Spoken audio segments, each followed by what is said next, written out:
Olá, gente, tudo bem? Me chamo Keila Rose, sou integrante do Programa de Educação Tutorial da Engenharia Agrícola na Universidade Federal de Pelotas.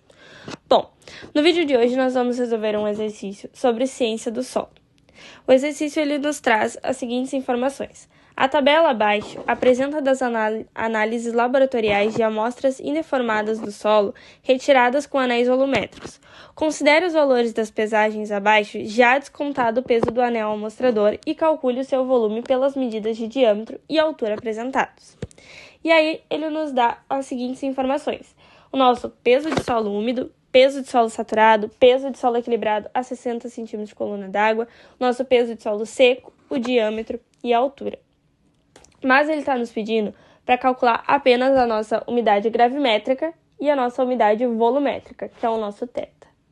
Para começar, então, a gente calcular a nossa umidade gravimétrica, como a gente calcula? A gente utiliza a seguinte fórmula, que é a umidade gravimétrica igual a massa de solo úmido menos a massa de solo seco sobre a massa de solo seco.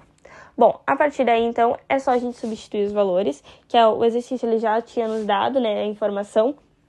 Então, aqui eu vou ter a minha umidade gravimétrica, que é igual a 187,77 gramas, menos 165,32 gramas, sobre 165,32 gramas. Substituindo os valores, então, e resolvendo a nossa conta, né, é igual a 0,136 gramas sobre grama. Mas, se a gente prestar atenção, o exercício ele pede que a gente calcule a nossa umidade gravimétrica em quilograma por quilograma. E a gente chegou no nosso exercício em grama sobre grama. Como eu resolvo? Eu preciso transformar? Não. Porque 0,136 grama sobre grama é a mesma coisa que 0,136 quilograma sobre quilograma. Porque é adimensional. Ou seja, são valores adimensionais, então a gente não precisa substituir, transformar, né? Dito isso, então, a gente pode partir para a nossa umidade volumétrica. E como eu calculo a minha umidade volumétrica? A gente utiliza a seguinte fórmula, que é massa de solo úmido menos a massa de solo seco sobre o pH2O sobre o volume do anel. Mas a gente ainda não tem o volume do anel. Então, para calcular o volume do anel, a gente utiliza a seguinte fórmula, que é volume do anel igual a π vezes diâmetro ao quadrado sobre 4 vezes a altura.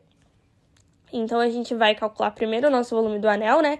Que fica, então, o volume do anel igual a 3,14, que é o nosso π, vezes o valor do nosso diâmetro ao quadrado, que é 5,723, sobre 4, divididos por 4 no caso. E retendo isso, vezes a nossa altura, que é 3,984. Feito isso, a gente tem o volume do nosso anel, então, que é 102,43 centímetros cúbicos. E a gente pode partir para calcular o nosso θ. Bom, a fórmula, então, do nosso θ, né, como eu já tinha falado anteriormente, agora a gente vai apenas substituir os valores.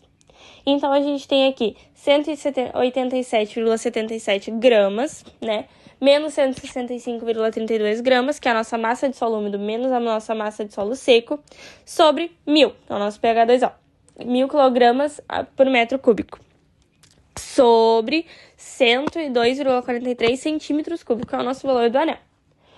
Como a gente faz agora?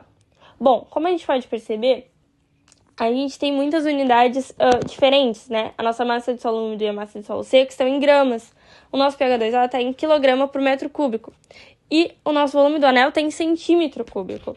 Então, o que eu aconselho fazer é transformar. Então, a gente pode transformar, né? Então, a gente vai ter esse resultado aqui transformando. E aí, agora a gente pode ver que tanto a nossa massa de solo úmido quanto a nossa massa de solo seco está em quilogramas. Aqui também está em 1.000 quilogramas por metro cúbico. E aqui embaixo está em metro cúbico também. Então, agora é só cortar as quilogramas. E a gente tem o nosso resultado em metro cúbico por metro cúbico. Então, o valor do nosso θ é igual a 0,219 metro cúbico por metro cúbico. Bom, espero ter ajudado vocês. Qualquer dúvida, estamos à disposição. E é isso.